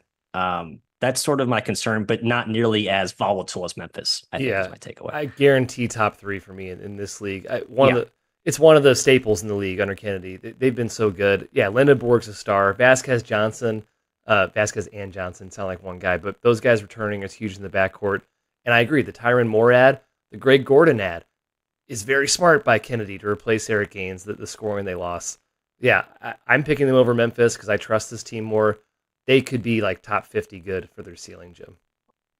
Yeah, why weren't they better last year? Why was this not a top 100 They couldn't team? guard. They didn't play any defense, Jim, for the first 3 months of the year. Kennedy was like, we don't guard anybody. And they started guarding people, and they were good. Why couldn't they guard? They were super athletic. I don't get why they couldn't to start the year. But then they started playing defense, and they were good. 8th in the American in defense. I don't know. I don't think that's a switch you flip, then it's on for 4 months. I think that's a team that has the potential to not play defense. And Eric Gaines was awesome on the ball. Tyron Moore is a downgrade on that end of the floor. I also like Greg Gordon quit on Iona. Brad Azuero's on his 4th team. It has never really fit in. For a horrific team, I don't think people like playing with him.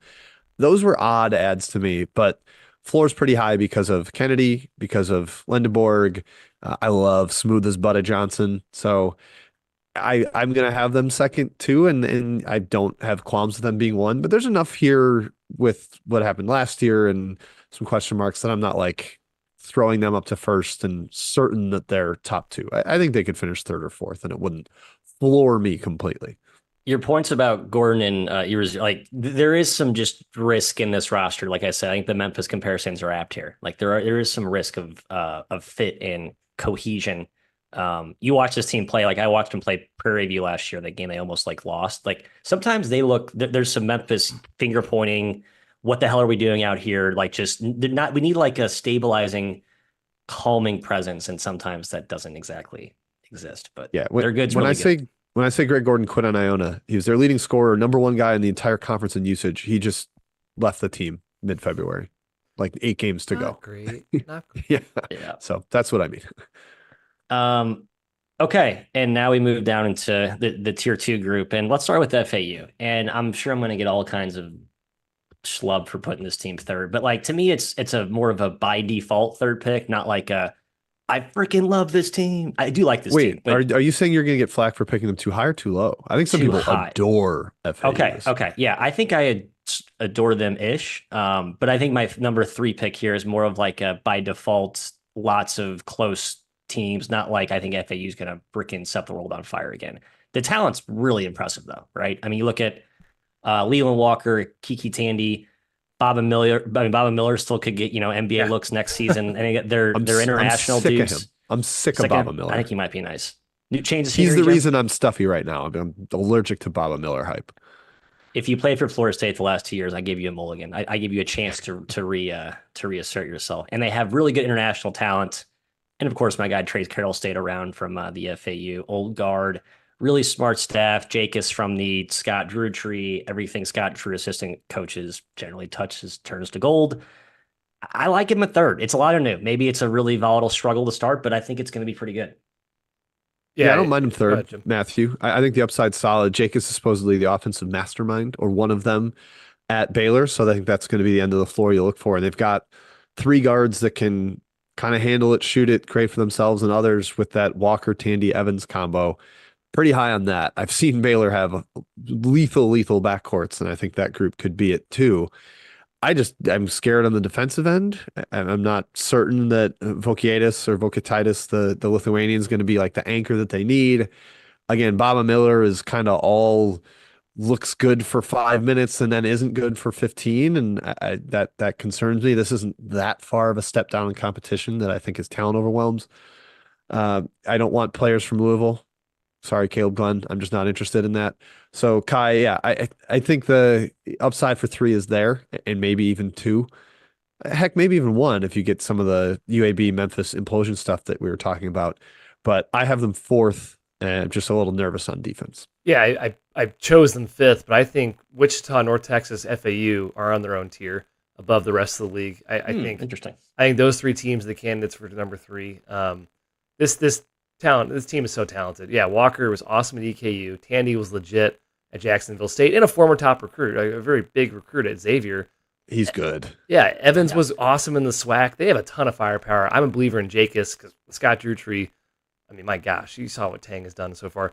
And Baba Miller, man, I'm kind of buying it. I like the former huge recruit I'm with sold. still pro potential dropping down a league. I think he could be a lot better than what he's shown so far. So yeah, you choosing him three is totally reasonable in my opinion. Yeah, they had AJ Stat McCray, who I absolutely love from Sanford, would be perfect for the system, and they lost him to a bigger bag. And they got Ken Evans to backfill, as you mentioned. I think is a solid player. But yeah, so go Owls. Let's go to Wichita then for four. I like that it's Paul Mills' second year, not his first year. Last season's team just didn't make sense to me. It was too big, too not enough skill. Their guards kind of stunk, frankly. Couldn't make shots, couldn't handle the ball, couldn't create. They're big, could score, and could kind of bully inside, but that's just not a Paul Mills team, I don't think. So they look a little better on that regard this year. He added some guards to the portal, brought back some key pieces, but it's still like the same like Xavier Bell, Harlan Beverly guards I just frankly don't love. Ronnie DeGray, former Mizzou transfer, shouts to you guys there. Quincy Ballard, good rim protector up front. I just like Mills a lot, and I like the depth. It's not a roster that excites me. I mean, Justin Hill is the kind of the notable name coming over from Georgia, but I just, again, it feels like more of a by default pick for me at 4, Kai. Maybe I'm too high on this team. I picked him 3. I think it's a huge bounce back year for him. Yeah, rough just a year or two. Mills. Yeah, I don't know. That's where I'm at. I still think he's a really good coach. They got talented transfers. Justin Hill could be one of the best players in this league, in my opinion. And the continuity is huge. They bring so many guys back. Bell, Beverly, DeGray, Ballard. They have continuity plus transfers plus good coach. Great program. I think it's a big bounce back for them. We'll see. Matt, what you were saying about like, oh, the problem was last year they didn't have enough guards. Were it's too the same big. guys back. I know. It's a little of similar. I mean, it's huge that they have a point guard. They did not have that last year. They were like, Xavier Bell, can you try to play point guard? And he was fine, but that's not his natural role. It's not where he belongs. Cortez didn't work really either. Yeah, it was weird. Yeah, in Beverly they tried some there, but now like Justin Hill is a point guard with high major pedigree. I think he's a huge addition because he just moves everybody else into correct roles. But Colby Rogers was by far the best shooter on this team. I think they're going to have some shooting issues trying to play the Mills spread ball type stuff. Maybe McGinnis is helpful there. Washington was like kind of, I won't say he was Hummerkaus level at Evansville, but like, Matt, you remember this, when he was off the floor or hurt, the team was horrific. Yep. And then when he came back, they were really useful, really like worth betting on. So I think that's a big addition too. We've got a little rotating musical chairs here, guys. I have this team 5th, and the team we have not discussed coming up next 3rd. So we each have a different 3rd place team in the American. My really hot take here is I think this team is better off if I called them the Killer Bees, Bell and Beverly, and even DeGray kind of take a step back, and they really put Hill and Washington and McGinnis to the forefront. I think that's more of a backcourt I get behind. And then you play around Ballard you fill in the pieces. That's what I think Mills should do. So we'll see. That Beverly's just he never really delivered on that potential. Mm-mm. And we continue. Where are we? Oh yeah, North Texas. And every time we talk about North Texas, I'm like, why don't I have this team higher? They're just always good. 3, 4, 5 guys. We agree, just different order. Yep. They're always good. It's like there's no one man bigger. The machine is bigger than any one man. And Ross Hodge can coach basketball. The institutional intellect that comes out of that coaching staff, it's replenished every season. They got absolutely hammered by the portal because they had so many good players that are going to be useful wherever they landed.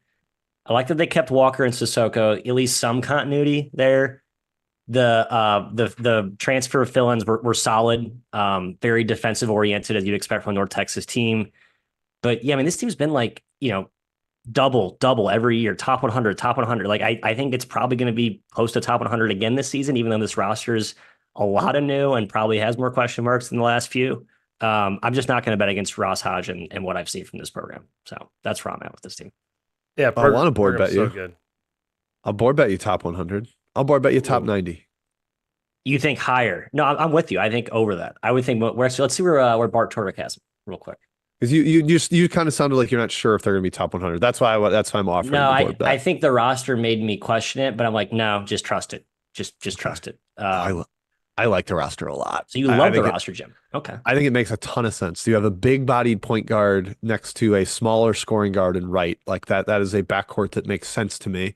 They got some winners. Massey, a big wing. Longwood, I mean, I guess they weren't awesome regular season, but it was the best season the Big South has had in a while, and they won the tournament. Giselle is a fantastic shooter, was originally a Kansas recruit. I think he complements what they want to do.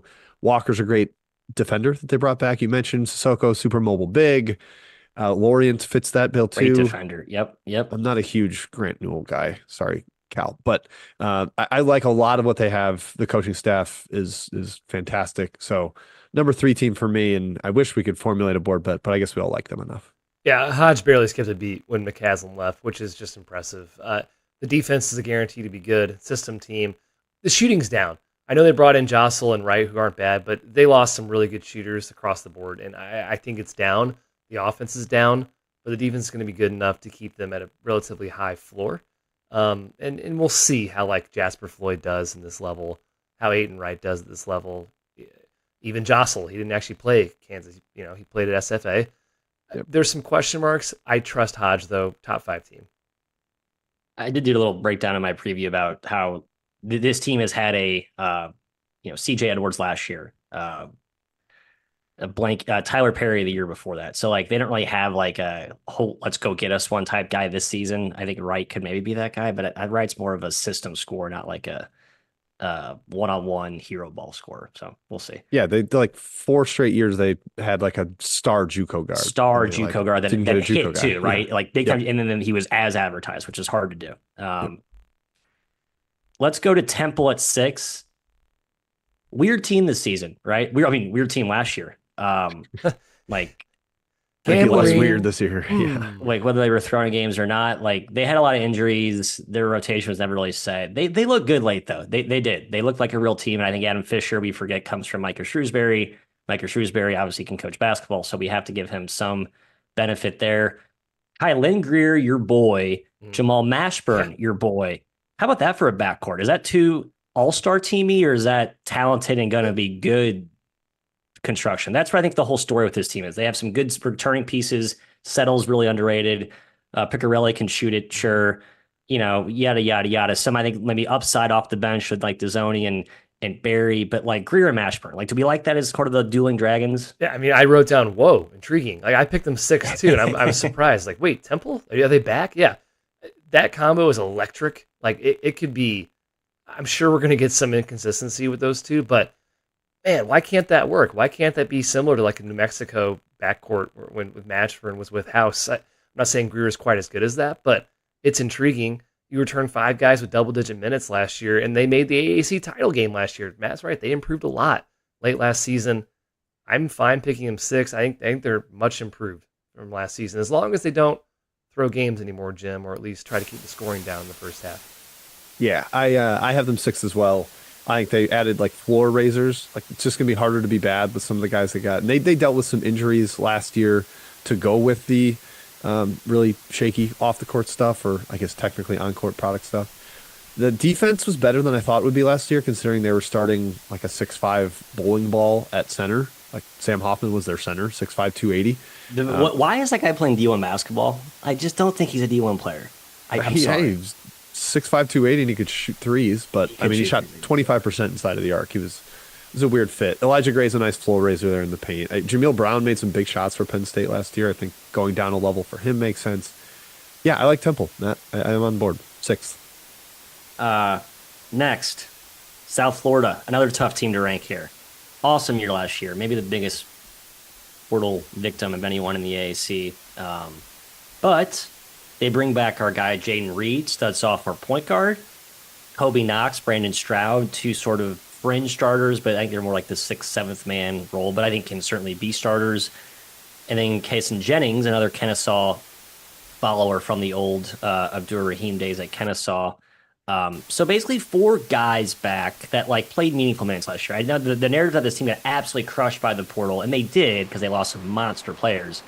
But there's enough back from the old guard. Added Jameel Reynolds from Cincinnati, and they got another Kennesaw. What's Adam Mokia from Kennesaw, the grad transfer. Adam McCoy, thank you. I think I'm just putting a lot of stock in Abdur Rahim Kai. Do I love the roster? No, but I think it's pretty deep. It's going to be solid.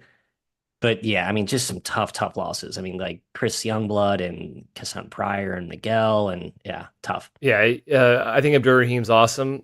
I think they were fortunate last year. Their schedule, they won the AAC, obviously, but still a really good team. They have too much going out to repeat as champions, but they're firmly in the middle of the league, I think. I do like the Stroud Reed Knox return, stable.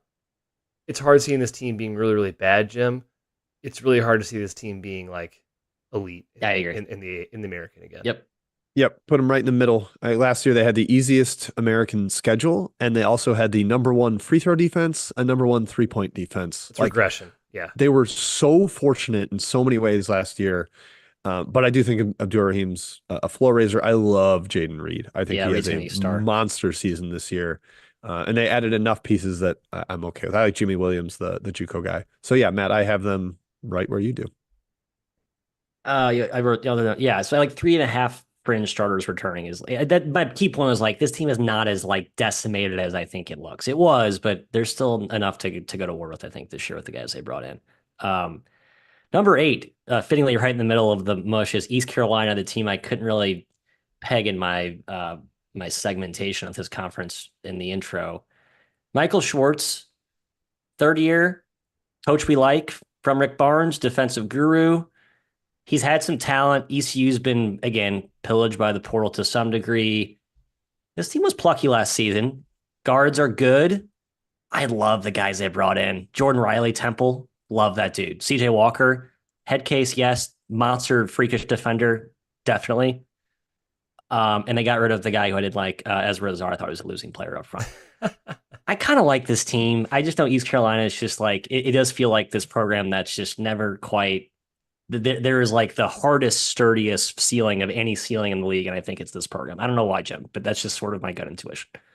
Yeah, I'm with you. It's another one where I like the JUCO guy they got. I think Woodard is Woodard's a stud. Yeah, he's Boogie. Like he could start at point guard for us. He averaged points, Boogie's rebounds, double. They have 2 really good incoming JUCO guys. Sorry, yeah, Boogie and then Woodard. Yeah, no, Boogie is Felton's little brother. Boogie is RJ Felton. Oh, Boogie's the rookie. Freshman. There's talent here. Maybe I like it's talented. Yeah, I like as I went through rating them, I kept bumping them up like a half point. Ended up right around exactly where you are. Cam Hayes was better once he got in the flow last year. He was one of those late eligible guys because of transfer. But I'm skeptical of Schwartz Kai. I'm worried he's like a great talker that sells me every year, and it might not actually substance. Same old. Talented team will underachieve. Yeah, I picked him 10th in the league. I agree. Walker's a great athleticism infusion. Felton's a big time scorer. Cam Hayes, is he good? Question mark. Good pedigree. It's a decent roster, stable-ish floor. Maybe top 150, Matt, but I couldn't say for sure they'll be top 150 even. That's kind of the program. It has a glass ceiling apparently. They lost Mark Adams, Texas Tech head coach once upon a time. Yeah, and that He's back matters, with right? Beard. So I have to think he helped the defense. I'm not saying he was a liability to the defense. I'm sure he helped. So that's going to be something I have to overcome. But yeah, fascinating team. We'll see. Let's go to Tulsa. Um, Eric Conkle, just glad he got back on track last season. Just disastrous first year for him. Second year, much better. Had some real talent. Again, had a little too much talent where the money bags were circling, and obviously losing Haggerty's a pretty big blow there, especially a young guy of his talented crop. But they get starting point guard Keaston Willis back, who missed most of last season with an injury. Got to Juan Odom from Georgia State. Brought back, I think, 4 other starters. Good team, upside ish, not really. I don't know. I think it's middle of the pack, higher floor. I think Tulsa's kind of back to competing, which is good, but I don't know if there's much upside here, Jim. Yeah, it's higher floor. I as much as I loved Haggerty, I could see some balance being helpful for this team. It felt like a lot of give Haggerty the ball and get out of the way last year. And I think they brought in decent, again, floor raising type of pieces. Conkle is solid. I'm surprised he hasn't gotten Tulsa up to where he had Louisiana Tech, but maybe this is the year. He hasn't had a ton of time yet. So yeah, Kai, it's like ninth to 11th, maybe as high as eighth, but I don't see them being horrible, and I can't see them touching like the top 5, not even close. Yeah, it was hard to choose a team 9, so I went Tulsa at 9. Yeah, losing Haggerty, I think is a blow. But the Odom, Willis, Carrington from Minnesota backcourt, I think is pretty solid. Front court's really weak. It's really small. This is a really, really small team. I think that's going to hurt them. I would say down a little bit from last year, but not a ton. So let's go to 10, Charlotte, which I feel like I might be too low on this You're team. low. You're low. I am low? Yeah, I might you're be. low. Okay. I had them start. So, all right, I love Aaron Fern. Great coach. Obviously took Charlotte to new heights last season. They lost a lot, but they didn't lose like a ton. They bring back my guy Braswell. They lost a ton. They lost a ton. They did lose a ton. Okay, fine. Nick Graves is back. I guess who cares? Fringe starters. They have like basically 2 fringe starters back, but um, a big team, a team with an identity last season, and I don't know what that is this year. Just a lot of there's some big bodies, but it feels like a slower, more plodding team. I don't know if this team has it seems like a slow team. It's like a kind of a methodical, space eating team, which can work, but I thought offensively that's what held this team back sometimes last year. I thought they got stuck in the mud. They needed some more talent on that end, and I don't know if they replenished that with who they got in the portal. But I love Fern. I should have this team higher. Maybe I might move them above Tulsa and maybe ECU too. I picked them 7th, but I don't think you're crazy. Okay. 10th, because I don't love the transfers, to be honest, that they brought in. A couple guys I like Rosado from FAU because he played for FAU. We love Rosado. But overall, there's a lot of kind of weird fits here. But I think Fern's really good in their style. Matt, you mentioned the slow. That's the style. I think the system really lends to high floor, and I think Charlotte kind of sticks around in that middle of the pack. Decent depth, again competitive, not nearly as good as 13-5 in the AAC last year, Jim. Yeah, they had the second easiest AAC schedule last year. They're actually 7th in KenPom rating in the AAC. So if you think they're going to be a little worse than last year, and I do, 10th is probably kind of fair. The transfers they lost, Deshaun Jackson, Igor Milicic, and Lakai Patterson are all going to start for a power conference team. Like they're almost locked in to start. Milicic is getting rave reviews out of Tennessee. Jackson's getting rave reviews out of Iowa State. So that concerns me. Those guys are, I think, better than maybe they even got credit for. They had good pedigree coming in. Rosado, I loved it in Blue Ribbon. Fern mentioned using him as like Princeton big passer, which I think he is really, really good at. So the offense is going to be a little capped because they get no transition possessions. Defense is going to look really good because they give up no transition possessions. I'm mad. I have them. Where do I have them? I have them 10th. So we're pretty aligned here. My final point, point guard question mark and like rim protection question mark. Like we love Rosado, but Rosado's not a rim protector. FAU got gashed at the rim when he was their 5 last season. And then the last 3, Tulane, Rice, UTSA. Tulane's probably the one most worth discussing. We love Ron Hunter. This roster is just really, really light. And we saw that our friends at Blue Ribbon had them top 4th. 5. Yeah. That makes no sense on any planet. It's young, it's inexperienced. It's a starter. It's a Rowan Brumbaugh, the fringe top 100 kid from Georgetown. I don't think he's any good. They lost a lot of games last year. Michael Ealy lost a lot of games at Siena. Caleb Banks, Indiana fans. I don't know. You're whatever you think about him. And then a bunch of remnants around him. I think the Ringgold kid from A&M might be a lot better than he looks. A former pretty high regarded kid. I trust Ron Hunter, but this is like the one roster I was like, I can't ignore the lack of substance, Jim. So I did kind of default them below the mush above them. Yeah, again, this one just kind of, I haven't seen your preview yet, Matt, but reading through the blue ribbon one, it's just like the most fairy dust, happy, positive outcome of every player. Like this guy could be this guy could be that. It's like, well, he hasn't. None of them have been good. He's like raving about Brumbaugh. I watched Brumbaugh be a turnstile defensively for Georgetown last year. That guy is one of the worst defenders I've ever watched in college, at least last year. Maybe he'll be better. But Hunter also talked about how familiarity with his defense is like as important as familiarity with certain offensive schemes. You have to know how to rotate. It's a weird zone. They have like no familiarity with it. So I think despite having some decent individual athletes, the defense is going to struggle. And I don't really like the offense very much either. I think there's disaster potential here, although Hunter raises the floor. I wrote, oh no, Ron. This team was much better than the record said last year, but everyone's gone. And the Brumbaugh-Ely combo is awful, just awful. I cannot believe if it wasn't Hunter, someone on their staff chose Brumbaugh and Ely put together. That's criminal. I can't. I picked this team last. Bad news. Bad news. Bad news. I think those two went a combined 3-27 in conference last year. Yeah, Brumbaugh and Ely. Not saying it was their fault necessarily, but I mean, let's part aim of their fault. Well, Ely, Siena was way better with Ely, as we know, but it was like, come on, man, you can't. That can't be your two starting guards. It cannot be. Well, then maybe I'm off my rocker going Rice and UTSA last two. Rice at Rob Lanier just won a crap ton of games at SMU, led them to like one of their best seasons. Like very, very good. Got run out of town. I think he's pissed off, as he should be. Wanted to make a statement here in his new play. What? One of their best seasons. That's not even true. Actually, no, that's okay. SMU's good. Yankovic they were very good last year. They were very good last year. They were very good. He did not deserve to be fired. They were overrated. They're 72nd. He did not. He did not deserve to be fired. They were not very good. Yeah.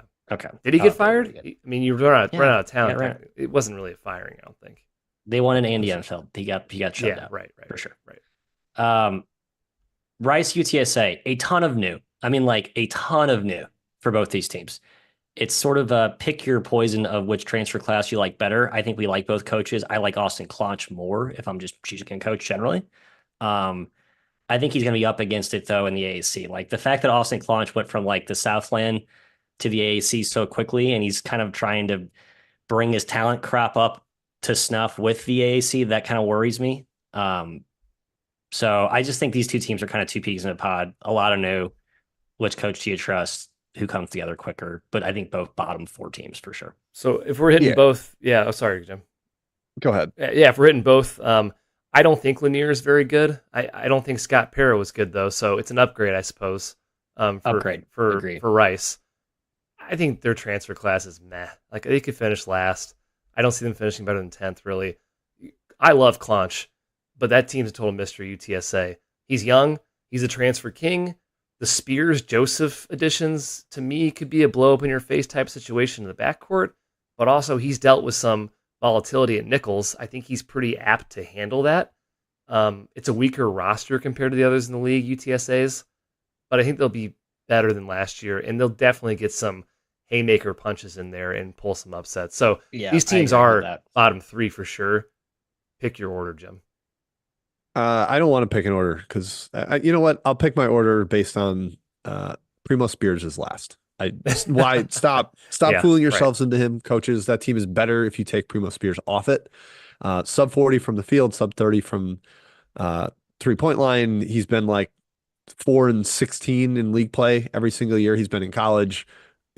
No, thank you. But then I look at Rice, and their point guard is Trey Broadnax, who's at Navy and USC Upstate, who's barely a top 300 team.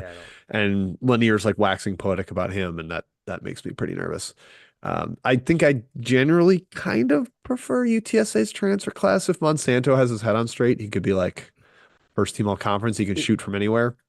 But and Lanier brought like the Rice guys I don't like with him. Like The SMU oh, guys you that you brought didn't three like. guys with Yeah, that aren't. I Yeah, agree sorry, with the that. SMU guys. Like it's not super exciting. So yeah, dueling bottom two teams. But hey, as Kai mentioned, Tulane has the downside to get in the mix with them too. It's just both these are like stopgap year ones for these coaches, and maybe they'll be better next year. Yeah, agree. I actually can find like 4 players in UTSA's Hall that I could get on board with, like Horton and Spurf Millender. I think is actually a good point guard. I'd like to play him over Primo Spears. Yes, agreed. And like you can maybe like, oh, okay, yeah, he talks something like top 5, looks kind of good, but yeah, there's some just weird, just kind of swings and Hail Mary tosses there with these transfer gets. But that's what you have to do year one. Like you can't, Yep. you're not going to go out and get the best guys if you're at UTSA. Tournament teams, how many? I'm going just 2. I think A10 has a much better chance getting 3. So I'm going 2 for. I'm going 2 as well. I think if there's actually, I disagree. I say A10 is more likely to get 3 if a league gets 3, but I think they both get 2. I mean, that's what Kai said. I'm with both of you. Oh no, A10 more likely to get 3. No, Matt says American more likely. I think A10's more likely to get. Oh no, I'm with Kai. Sorry, I misheard Kai. I think A10 is also more likely to get 3 than the American. Oh, okay. I'm with Yes. Yep. You two said exactly my sentiment here. I think there's better upside with the top group. I don't think Wichita is going to be an at-large team, but I think Loyola Chicago or Dayton could be. So yeah, 2 again with A10 higher upside. That's it, fellas. We don't have any reviews, so we get to wrap up this portion of the pod. If you're listening, you will next hear a little interview with Eric Reynolds, St. Joe's guard. We obviously talked about him earlier, waxed poetic about how we think he's the best player on that team. Really big time piece for St. Joe's. Really cool to get him on the horn. Kai talked to him for about 15 minutes with some questions from the Discord. So enjoy tuning into that. And after that, we'll see you next week for the Mountain West, kind of RIP-ish, I guess, and the WCC. Yeah. So we'll talk Gonzaga. But yeah, enjoy the interview with Eric Reynolds, and we'll see you next week.